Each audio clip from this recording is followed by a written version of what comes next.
दोस्तों, हमारे और आपके इस चैनल में आपका स्वागत है। हिंदू धर्म या सनातन धर्म में पूजा पाठ लगभग सभी करते हैं, लेकिन सभी लोग अपने भगवान के बारे में जानने का प्रयास नहीं करते।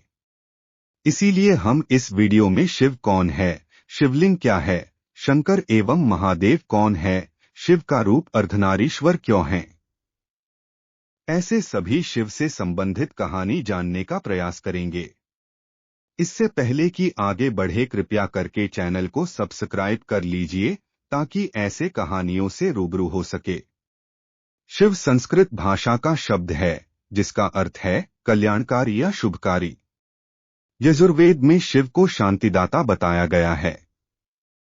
शि का अर्थ है पापों का नाश करने वाला, जबकि व का अर्थ देने वाला यानी दाता। दोस्तों, क्या है शिवलिंग? शिव की दो काया है।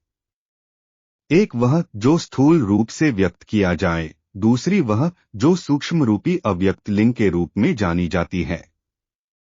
शिव की सबसे ज्यादा पूजा लिंग रूपी पत्थर के रूप में ही की जाती है। लिंग शब्द को लेकर बहुत भ्रम होता है। संस्कृत में लिंग का अर्थ है चिन्ह। इसी अर्थ में यह शिवलिंग के लिए इस्तेमाल होता है। शिवलिंग का अर्थ है शिव यानी परमपुरुष का प्रकृति के साथ समन्वित चिन्ह। शिव शंकर महादेव, शिव का नाम शंकर के साथ जोड़ा जाता है। लोग कहते हैं शिव शंकर भोलेनाथ। इस तरह अनजाने ही कई लोग शिव और शंकर को एक ही सत्ता के दो नाम बताते हैं। असल में दोनों की प्रतिमाएं अलग अलग आकृति की हैं। शंकर को हमेशा तपस्वी रूप में दिखाया जाता है। कई जगह तो शंकर को शिवलिंग का ध्यान करते हुए दिखाया गया है। शिव ने सृष्टि की स्थापना, पालना और विनाश के लिए क्रमश ब्रह्मा, विष्णु और महेश भी शंकर का ही नाम है नामक तीन सूक्ष्म देवताओं की रचना की है। इस तरह शिव ब्रह्मांड के रचयिता हुए और शंकर उनकी एक रचना। भगवान शिव को इसीलिए महादेव भी कहा जाता है। इसके अलावा शिव को 108 दूसरे नामों से भी जाना और पूजा जाता है। दोस्तों, आप लोग शिव को अर्धनारीश्वर रूप में जरूर देखे होंगे। शिव को अर्धनारीश्वर भी कहा गया है। इसका अर्थ यह नहीं है कि शिव आधे पुरुष ही हैं या उनमें संपूर्णता नहीं है। दरअसल यह शिव ही हैं जो आधे होते हुए भी पूरे हैं। इस सृष्टि के आधार और रचयिता यानी स्त्री पुरुष शिव और शक्ति के ही स्वरूप हैं। इनके मिलन और सृजन से यह संसार संचालित और संतुलित है। दोनों ही एक दूसरे के पूरक हैं। नारी प्रकृति है और नर पुरुष। प्रकृति के बिना पुरुष बेकार है और पुरुष के बिना प्रकृति। दोनों का अन्योन्याश्रय संबंध है। अर्धनारीश्वर शिव इसी पारस्परिकता के प्रतीक हैं। आधुनिक समय में स्त्री पुरुष की बराबरी पर जो इतना जोर है, उसे शिव के इस स्वरूप में बखूबी देखा समझा जा सकता है।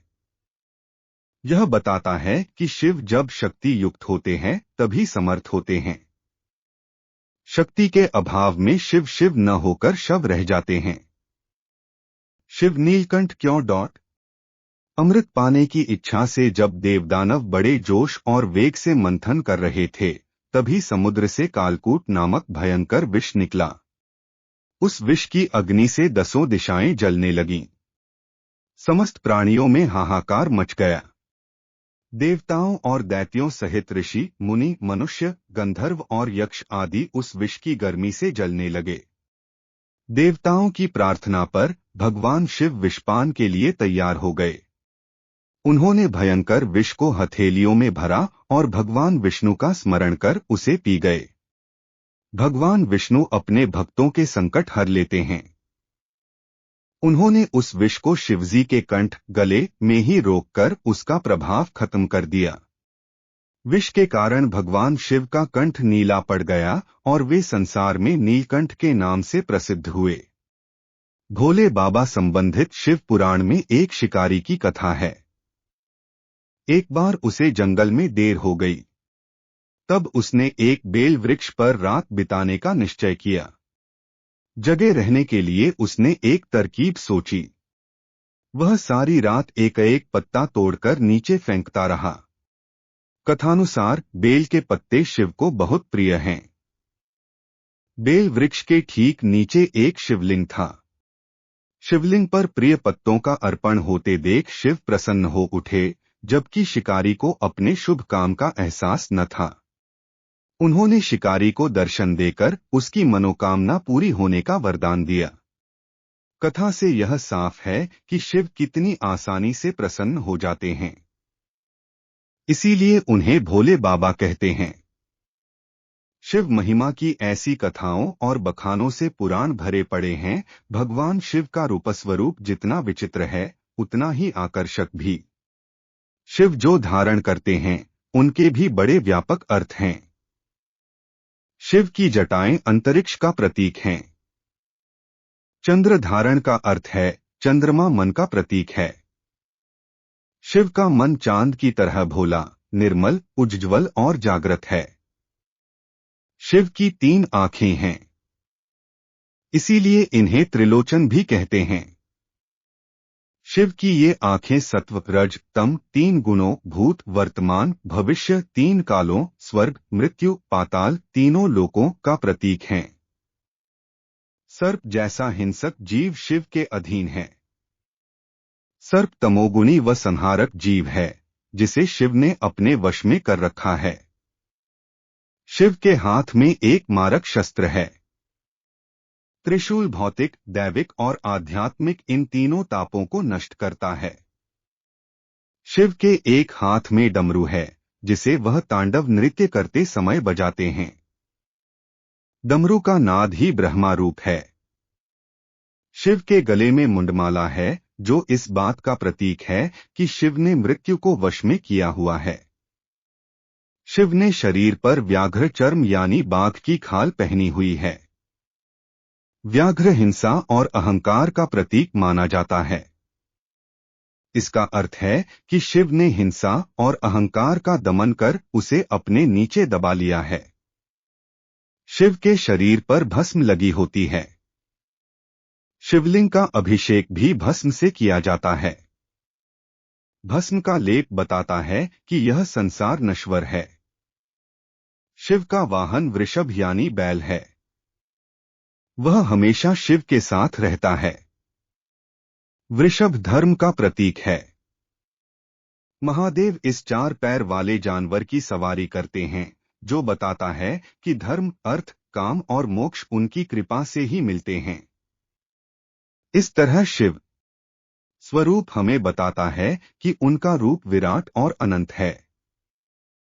इसीलिए शिव के साधक को न तो मृत्यु का भय रहता है, न रोग, न शोक का। शिव तत्व उनके मन को भक्ति और शक्ति का सामर्थ्य देता है। शिव तत्व का ध्यान महामृत्युंजय मंत्र के जरिए किया जाता है। इस मंत्र के जाप से भगवान शिव की कृपा मिलती है। शास्त्रों में इस मंत्र को कई कष्टों का निवारक बताया गया है। यह मंत्र यों है: ओम त्र्यंबकम यजामहे सुगंधिं पुष्टिवर्धनम उर्वारुकमिव बंधनात् मृत्योर्मुक्षीयमामृतात्। इसका अर्थ है हम भगवान शिव की पूजा करते हैं, जिनके 3 नेत्र हैं, जो हर श्वास में जीवन शक्ति का संचार करते हैं और पूरे जगत का पालन पोषण करते हैं। उनसे हमारी प्रार्थना है कि वे हमें मृत्यु के बंधनों से मुक्त कर दें, ताकि मोक्ष की प्राप्ति हो जाए। दोस्तों, अगर वीडियो पसंद आई हो तो लाइक्स और शेयर करना ना भूलें। वीडियो देखने के लिए आप लोगों का बहुत बहुत धन्यवाद।